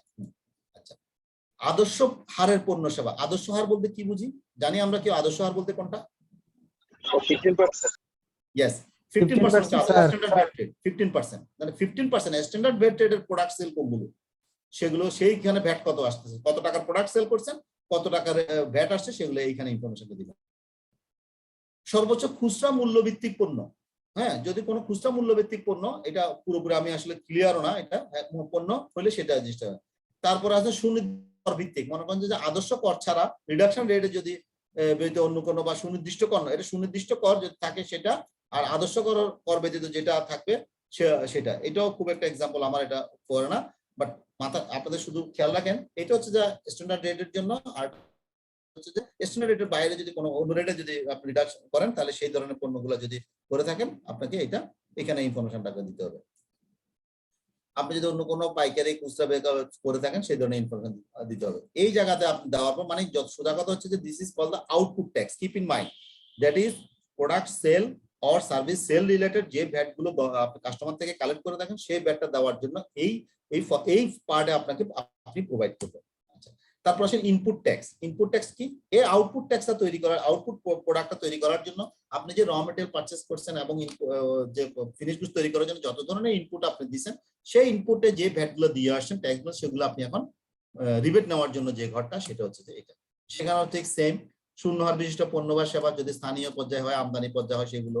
অব্যাহতিপ্রাপ্ত যদি কোনো অব্যাহতিপ্রাপ্ত থাকে, কোনো আদর্শ হারের কোনো থাকে, আদর্শ হারের ভিতরে অন্যান্য সেবা যদি থাকে, সুনির্দিষ্ট কর্মদিতে থাকে, রেয়াতযোগ্য বা কোনো স্থানীয় কোনো থাকে, রেয়াতের কোনো স্থানীয় থাকে, এই ধরনের ইনফরমেশন গুলো দিয়ে আপনাকে করে আপনার এই পারচেজ ইনপুট চ্যাপ্টার 4টা আপনাকে পার্ট 4টা আপনাকে ফিল আপ করতে হবে। তারপর আসেন আমরা একটু আগে যেটা বললাম increasing adjustment and decreasing adjustment. আমরা প্রথমে হচ্ছে বৃদ্ধিকারী সমন্বয় ইনক্রিজিং অ্যাডজাস্টমেন্ট। হ্যাঁ, ইনক্রিজিং অ্যাডজাস্টমেন্টে কোনগুলো যাবে? এই যে একটু আগে বলছি সরবরাহ করতে গিয়ে উৎস কর্তনের জন্য, ব্যাংকিং চ্যানেলে মূল্য পরিশোধ করা হয় না, ডেবিট নোটের জন্য, অন্যান্য যে কোনো কারণে আপনাকে এই ধরনের এগুলোর কারণে আপনার ইনক্রিজিং অ্যাডজাস্টমেন্ট হবে। এটা বৃদ্ধিকারী সমন্বয় ইনক্রিজিং অ্যাডজাস্টমেন্ট। ডিক্রিজিং অ্যাডজাস্টমেন্ট কি কারণে? প্রদত্ত উৎস কর্তনের জন্য আম পর্যায়ে আগাম কর, অন্যান্য, এটা আমি একটু আগের ফরম্যাটটাও দেখাচ্ছি বেসিক্যালি এটা। হ্যাঁ, তারপরে ক্রেডিট নেট ইস্যু হওয়ার জন্য, অন্যান্য যে কোনো কারণে, অন্য যে কোনো কারণে আপনার যদি ইনক্রিজিং অ্যাডজাস্টমেন্ট হয়, ডিক্রিজিং অ্যাডজাস্টমেন্ট হয়, সেগুলো আপনাকে এখানে প্রোভাইড করতে হবে। এটা কোথায়? 5 এবং 6। তাহলে দেখেন একটু আগে যে আপনারা বললেন যে 15%টা তাহলে কোথায় দিবেন, 3%টা কোথায় দিবেন? 3%টা দিবেন হচ্ছে যে আপনি এই জায়গাতে এই 3%টা আমদানি পর্যায়ে 3% এই জায়গায়, হ্যাঁ 3% এই জায়গাতে হবে, আর 15%টা হবে আপনার 15% হার যে স্ট্যান্ডার্ড আদর্শ হারের আমদানি এই জায়গাতে তো এটা গেল আমাদের ইনক্রিজিং এবং ডিক্রিজিং অ্যাডজাস্টমেন্ট। তারপরে যে পার্টটা 7 নাম্বার পার্টটা হচ্ছে যে এই যে আপনি করলেন কি output VAT minus input VAT plus increasing adjustment less decreasing adjustment করার পরে আপনার নেট পেয়েবল ভ্যাটটা এখানে আসবে। বিভিন্ন সমাপনী, যদি আগের কোনো সমাপনী জেট থাকে সেই সমাপনী জেট, এটা ছাড়া আরো অন্যান্য জিনিস যেগুলো যে ধরনের ইনফরমেশন গুলো আছে সেই ধরনের ইনফরমেশন গুলো যদি আপনার বিজনেসে থাকে সেই সব ঘরগুলো ফিল আপ করে আপনি এই পার্টটা ফিল আপ করবেন। দেন আপনি যে ভ্যাট যে বর্তমানে কর মেয়াদে কত পার্সেন্ট, পূর্ববর্তীতে কত টানছেন, অর্থদণ্ড পরিমাণ আছে কিনা, এটা এখানেও আছে। আবার এটা ইনক্রিজিং অ্যাডজাস্টমেন্ট আছে, অবকারী শুল্ক, তারপরে পরিবেশের সুরক্ষার চার্জ, এই জিনিসগুলো দিয়ে। তারপর 9 নাম্বার হচ্ছে সমাপনী জের কত, সম্পূর্ণ শুল্কের কত, এইভাবে আপনি বলে আপনি যদি কোনো রিফান্ড থাকে এতে 10 নাম্বার, এবং ফেরত জাতীয় যদি কোনো ইনফরমেশন থাকে, হ্যাঁ আমি ফেরত পাবো বা এরকম কিছু দিবেন। আর আমি ঘোষণা করে দিচ্ছি যে এটা ঘোষণাপত্র যে আমার এখানে যা দিয়েছি সবই সত্য, সবই সঠিক। এখানে আপনি সিগনেচার করে আপনার যে যে সাইন করার এবং ভেরিফাই করার অথরিটি রাখে আপনার অফিসে দিয়ে আপনার রিটার্নটা সাবমিট করবেন। আসলে এটা আমার দেখানোর উদ্দেশ্যটা কি, যে আসলে একটা রিটার্ন যে 1 আপনাদেরকে বললাম যে একটা স্পেসিফিক ফরম্যাটে আপনাদেরকে কিভাবে রিটার্ন সাবমিট করতে হবে, কোন ফর্ম ঘরে কি ধরনের ইনফরমেশন বসে, বেসিক জিনিসটা আমি আপনাকে দিচ্ছি। এখানে ডিসকাস করতে গেলে অনেক কোয়েশ্চেন আসবে, অনেক ধরনের ডিসকাশন করতে হবে, ততটা সময় তো নাই, বাট বেসিক জিনিসটা আমি আপনাদেরকে দেখালাম যে 11টা পার্টে আমাদের টোটাল জিনিসটা। হ্যাঁ, যে আমার 11টা পার্ট, প্রথমটা হচ্ছে ইনফরমেশন অফ এসএসসি, দ্বিতীয়টা হচ্ছে যে রিটার্ন সাবমিশন, কোন পিরিয়ড রিটার্ন সাবমিশন করতেছেন, কত তারিখে করতেছেন, তারপরে তৃতীয়টা হচ্ছে যে আউটপুট ট্যাক্স, মানে প্রোডাক্ট গুড যেটা সেল করতে সেই সেল রিলেটেড ইনফরমেশন গুলো, বিভিন্ন টাইপের সেল হলে সেটা বিভিন্ন টাইপ প্রত্যেকটা ঘরে ঘরে স্পেসিফিক করে দিতে হবে। Purchase of input tax credit এই ঘরগুলো থেকে এই পার্টে এসে ইনপুট ট্যাক্স ক্রেডিট গুলো নিতে হবে। তারপরে বলতেছি ইনক্রিজিং অ্যাডজাস্টমেন্ট, যে সকল কারণে আপনার গভর্নমেন্টকে পাওনার পরিমাণ বাড়বে সেটা ইনক্রিজিং অ্যাডজাস্টমেন্ট। ডিক্রিজিং, যে সকল কারণে আপনি ডিক্রিজিং অ্যাডজাস্টমেন্ট দিবেন সেগুলো এই ঘরে দিবেন। তারপরে নেট পে, তারপরে আপনার আরো অন্যান্য উপরে ক্লোজিং ব্যালেন্স কবে দিছে টাকাটা, তারপরে যে রিফান্ড আছে কিনা এবং কে সাইন করতেছে সেটা সত্য বলে আপনি বলে আপনাকে এই ধরনের ইনফরমেশন গুলো আপনাকে প্রোভাইড করতে হবে। ওকে, আমরা যাই একটা কেসে যাই। এবার এই যে আমরা এতক্ষণ কথাবার্তা বললাম, কেসের আমরা একটু ডিসকাস করি, দেখি আমাদের কেসের কি অবস্থা। এখানে বলছেন XYZ Limited engaged in the cement manufacturing supply and business during the month of December 2020. XYZ Limited transaction is তার 2020 সালের ট্রানজাকশন গুলো কি কি ধরনের? আচ্ছা, তার টোটাল সেল খেয়াল করেন, total sale 105 million. Out of this export sale 5 million. তার টোটাল সেল হচ্ছে যে ওই মাসের 105 মিলিয়ন, কিন্তু এই 105 মিলিয়নের মধ্যে 5 মিলিয়ন হচ্ছে যে export sale. Example purchase is BDT 5 lakh at import stage. Import স্টেজে এক্সাম্পল পারচেজ করছেন আপনি 5 লাখ টাকা, লোকাল পারচেজ করছেন আপনি 8 লাখ টাকা স্ট্যান্ডার্ড বেড রেটে। হ্যাঁ, র মেটেরিয়াল পারচেজ করছেন এট ইম্পোর্ট স্টেজে 70 মিলিয়ন টাকা standard bed rate. Other local purchase, অন্যান্য আরো লোকাল পারচেজ যেগুলো করছেন, কোনটা 5%, কোনটা 7%, কোনটা 15% রিডাকশন বেড রেট, যেটা এভারেজ রেট বলতেছে 7%। এটা আপনার সুবিধার জন্য আপনাকে বলে দেওয়া হয়েছে। এই মালটা কোনটা 5%, কোনটা 7%, কোনটা 10% এ কেনা হয়েছে, সেই জন্য এভারেজ রেটটা বলে দেওয়া হয়েছে। VAT deducted at source 3 lakh. Payment of various supplier, supplier আপনি পেমেন্টের সময় 3 লাখ টাকা, সাপ্লায়ার করার সময় আপনি 3 লাখ টাকা ডিডাক্ট করে রাখছেন। এটি advance tax or advance VAT, এটা অ্যাডভান্স ট্যাক্স হবে। এটা অ্যাডভান্স ট্যাক্স আপনি ইম্পোর্ট স্টেজে দিবেন, এত টাকা অ্যাডভান্স ট্যাক্স দিবেন, এত টাকা অ্যাডভান্স ট্যাক্স দিবেন। আরো অন্যান্য কারণে ডিক্রিজিং অ্যাডজাস্টমেন্ট দিতে বলতেছে 20,000 টাকা। এখন আপনাকে বলতেছে যে এই পিরিয়ডের ভ্যাট বানাইতে রিটার্নের মাধ্যমে, কমিশনের মাধ্যমে। বলেন কতক্ষণ লাগবে করতে? বা কোশ্চেন বুঝি না এমন কেউ আছি? কোশ্চেন বুঝি না এমন কেউ আছি?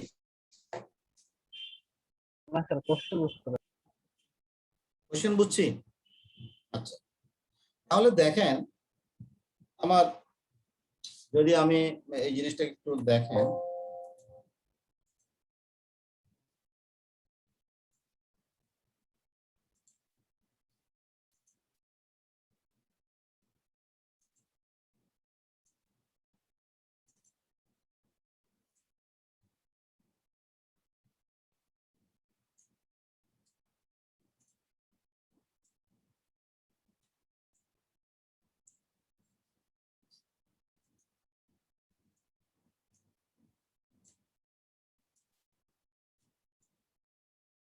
যদি আমি খুব সহজ ভাষায় যদি করতে চাই, মানে আপনাদেরকে বোঝানোর জন্য জিনিসটা, আমি প্রথমে আমরা কি পার্ট 1 হচ্ছে যে ইনফরমেশন, মানে এসএসসি ইনফরমেশন, ঠিক আছে।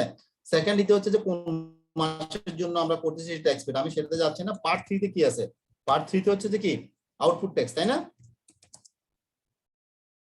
সাপ্লাই অফ গুডস, ঠিক কি না? জি স্যার। গুডস এন্ড সার্ভিস, তবে আমি যদি বললাম হ্যাঁ আউটপুট ট্যাক্স, সেখানে কি কি থাকতে পারে? পার্ট 3 তে আমার থাকতে পারে, প্রথমে আমরা এখানে বলি, এখানে আমার আছে কি কি, খুব সহজে করার জন্য আমি কাজ করি, কারণ তো অনেক সময় যাবে।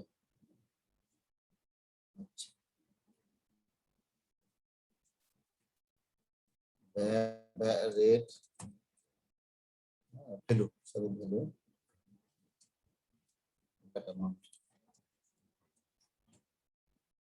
প্রথমে কি বলা আছে যে total sale 105, out of this export sale 5 lakh. তাহলে আমার কত এক্সপোর্ট সেলস কত? এক্সপোর্ট সেলস কত বলতেছি আমি? 5 মিলিয়ন, ঠিক না? Yes, sir.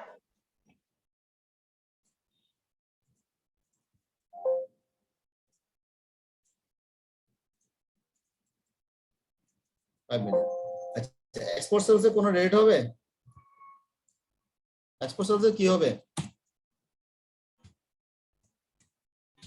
এক্সপোর্ট সেলস আমার ভ্যাট রেট হচ্ছে যে 0%। তারপরে বলছি কি total sale 105 million, out of this export sales 5 million. তাহলে লোকাল সেল কত?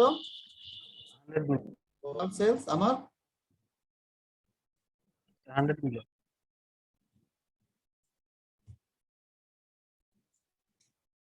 লোকাল সেল আমার 100 মিলিয়ন, তাহলে কত পার্সেন্ট? লোকাল সেল তো আমরা স্ট্যান্ডার্ড রেট 15%।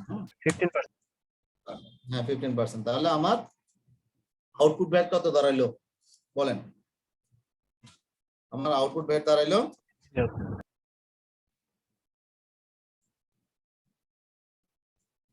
আমার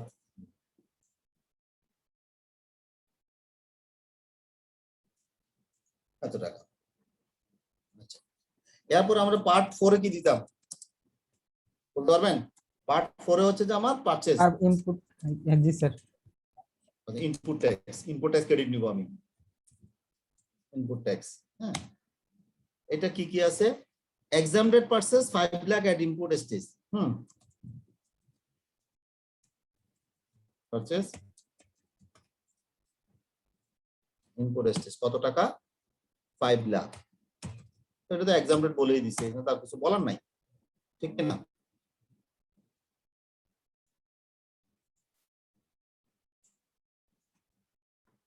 হ্যাঁ, তাহলে আমার শূন্য। তারপরে বলতেছি কি exempted purchase 5 lakh, local purchase 8 lakh, standard rate local purchase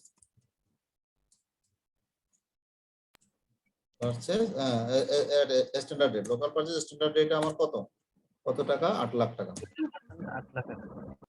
15%, তাহলে আমার 1,20,000 টাকা। আচ্ছা, তারপরে বলছি র মেটেরিয়াল পারচেজ এর ইম্পোর্ট আছে 70 মিলিয়ন। হ্যাঁ, পারচেজ ইম্পোর্ট স্টেজ কত? 70 মিলিয়ন, ভ্যাট এট 15%, তাহলে আমার এত টাকা। তাহলে আমার হ্যাঁ, এরপরে বলতেছি যে কি other local purchase 5 lakh, reduction VAT rate other local purchase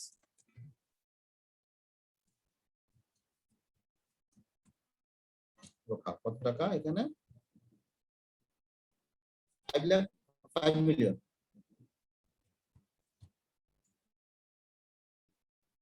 5 million কত পার্সেন্ট? এটা রেট বলতে 7.37, মানে কোনটা 5%, কোনটা 7%, কোনটা অন্য পার্সেন্ট। সেজন্য সুবিধার জন্য এখানে আপনাকে সহজ করে দিছে। তাহলে আপনার টোটাল এখানে কত? 10 মিলিয়ন, 10.988 মিলিয়ন আপনার আউটপুট ট্যাক্স। ওকে, তারপরে আর কি আছে? তাহলে আমার টোটাল সেল গেল, exempted পারচেজ গেল, লোকাল পারচেজ গেল, র মেটেরিয়াল পারচেজ গেল, other local VAT deducted at source against the payment of various supplier। হ্যাঁ, এই যে আমি করছি কি, আমি ডিডাক্ট করছি ভ্যাট ডিডাক্টেড অ্যাট সোর্স, আমি 3 লাখ টাকা ডিডাক্ট করছি বিভিন্ন সাপ্লায়ার যে আমাকে যে গুড সার্ভিস দিছে তাদের থেকে আমি ভ্যাটটা ডিডাক্ট করছি। এখন আমার কথা হচ্ছে যে যদি পার্ট, এটা কি পার্ট 0 সোফার, হ্যাঁ, ইনক্রিজিং adjustment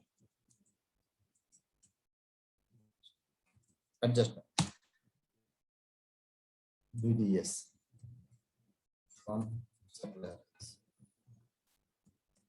supplier যে কত টাকা BDS করা হয়েছে? কত? 3 লাখ টাকা, ঠিক কিনা? 3 লাখ টাকা ডাইরেক্ট বলে দিছে। এখন আমার কথা হচ্ছে এটা কি এখানে হবে?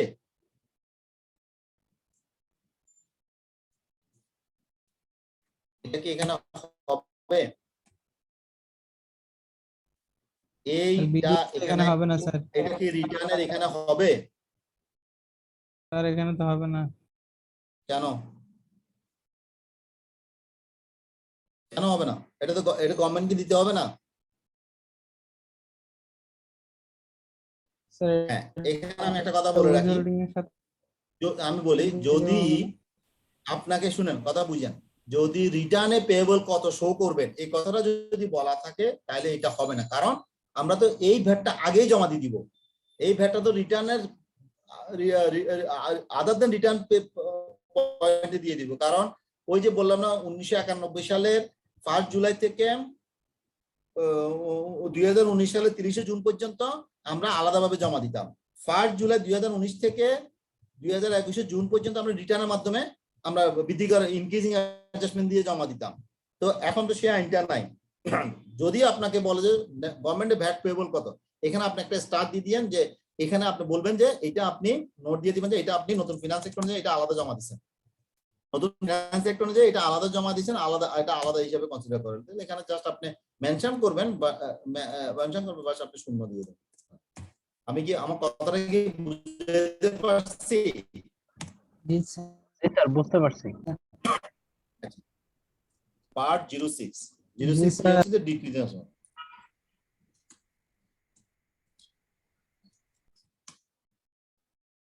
অ্যাডজাস্টমেন্ট। ডিক্রিজিং অ্যাডজাস্টমেন্ট আমার কিছু আছে কিনা দেখি। এটি আমার যে এডিটা দিছি সেই এডিটা আছে, এডিটা ডিক্রিজিং অ্যাডজাস্টমেন্ট দিয়ে আসবে এখানে আমার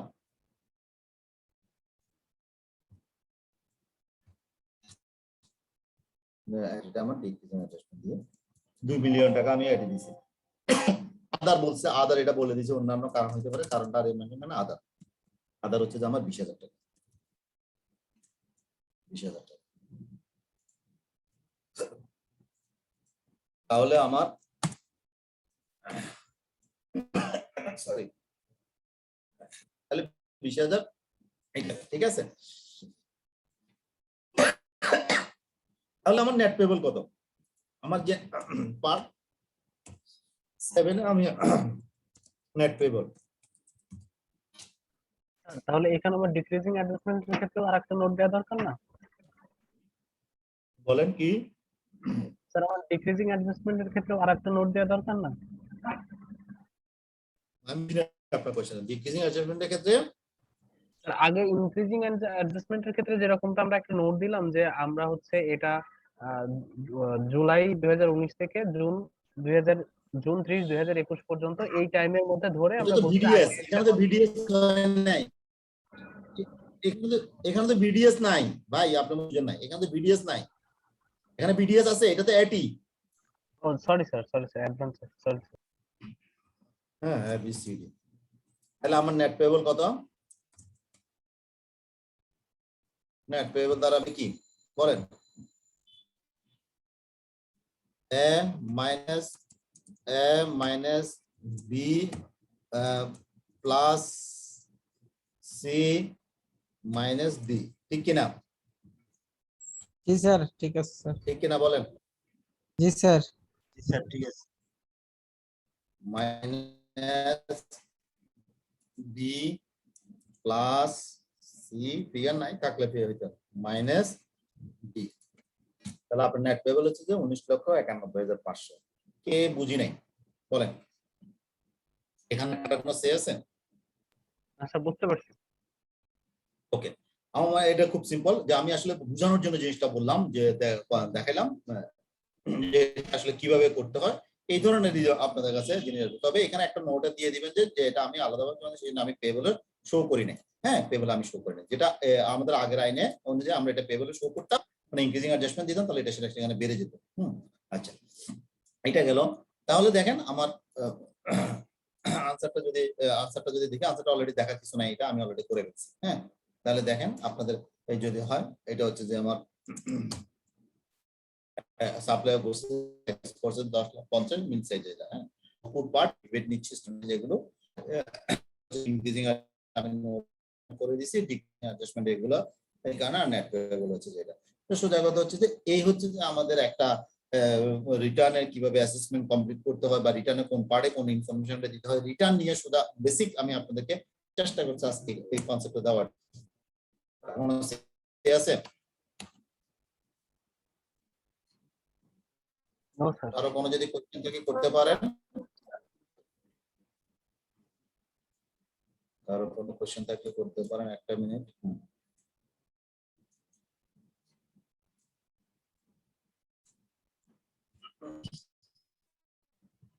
আচ্ছা, আজকে আপনাদের সিনপসিসটা দিই নাই না?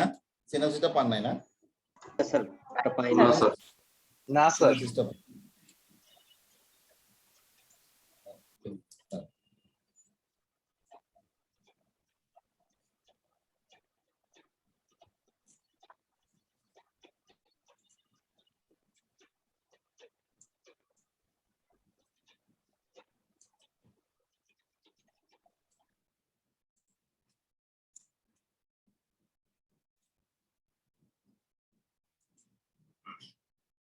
আচ্ছা, আমি আপনাদেরকে একটা মেইল করছি, দেখেন মেইলটা পান কিনা।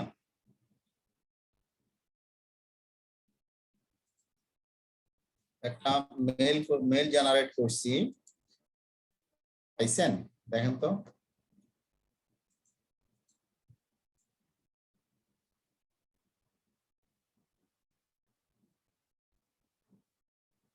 কেউ পান না এখন পর্যন্ত? আর এখনো আসেনি। স্যার এখনো পাইনি। স্যার পাইছি স্যার। জি স্যার আসছে। আপনাদের যথারীতি একটা এমসিকিউ কোয়েশ্চেন পাঠিয়েছি, জি স্যার আসছে। আপনারা চেষ্টা করেন আনসারটা দিতে।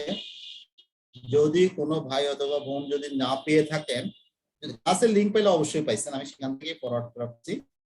যদি না পেয়ে থাকেন আপনি আমাকে চ্যাট করেন আপনার ইমেল আইডিটা, আমি এখন এটা ফরওয়ার্ড দিতে পারি।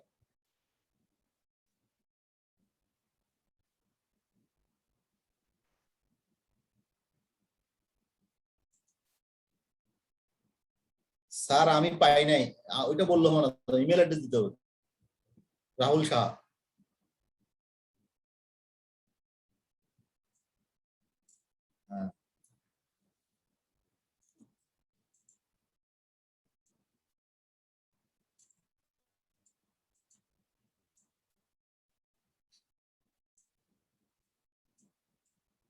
হ্যাঁ, একজন পাই না, আরেকজন দিছে কি ওলা, এটা তো হবে না, এটাকে আর স্ল্যাশ রাহুল রাহুল স্ল্যাশ, এটা কি হবে স্ল্যাশ দিয়ে ইমেল অ্যাড্রেসটা? I am not sure.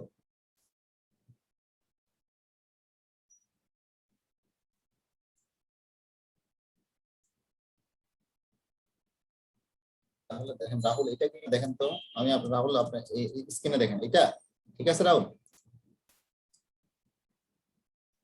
Anymore?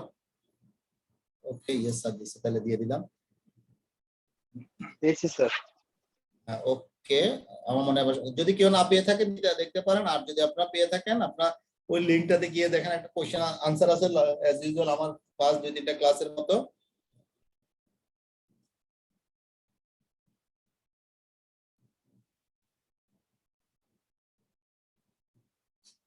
আপনারা এটা এখনো দিতে পারেন বা রাতে সুবিধা মতো সময় দিতে পারেন, কোনো সমস্যা নাই, বাট ভুল করেন না, যাই দিবেন শুদ্ধ দিবেন।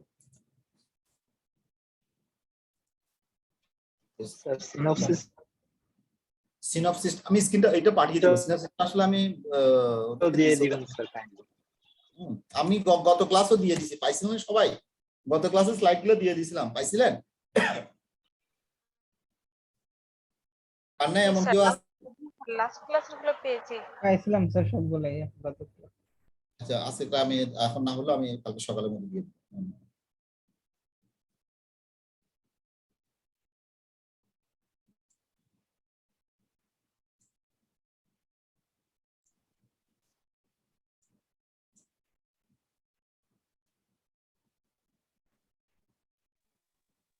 নো ওয়ান সাবমিট, এখন পর্যন্ত কেউ রেসপন্স করেন নাই এতটুকু জানি।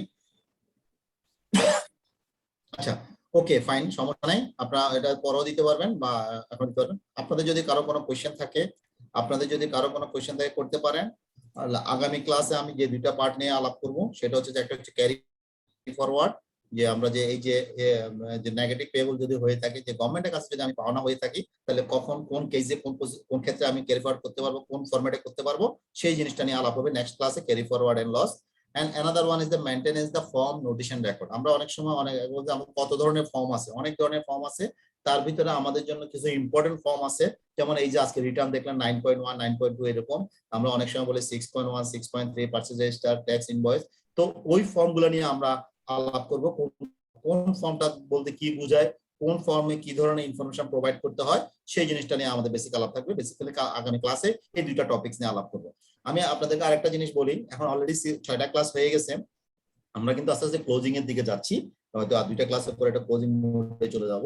তো ইন দি মিন টাইম যদি আপনাদের কাছে মনে হয় কোনো টপিকস নিয়ে আলাপ করার দরকার আছে, আমি তো আলাপ করতেছি আমার মতো ডিজাইন করে, তাকে আপনারা আমাকে চ্যাট বক্সে রাখতে পারেন অথবা আমার ইমেল বক্সে দিয়ে দিতে পারেন যে স্যার আমরা এই জিনিসটা নিয়ে একটু আলাপ করতে চাচ্ছি, আমি তখন তাইলে আমার ওই ক্লাসগুলোকে ওভাবে আমি অ্যাসাইন করব। হ্যাঁ নাইমুল কিছু বলবেন?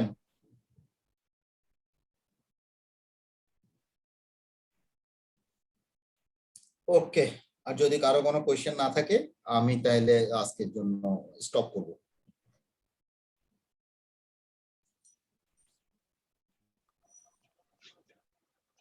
দিদার রাখতে পারি? জি স্যার ইনশাআল্লাহ। ওকে দেখা হবে। Okay sir. Thank you very much. Didar আমাকে একটু মেইল করে দিয়েন। হ্যাঁ জি স্যার অবশ্যই স্যার।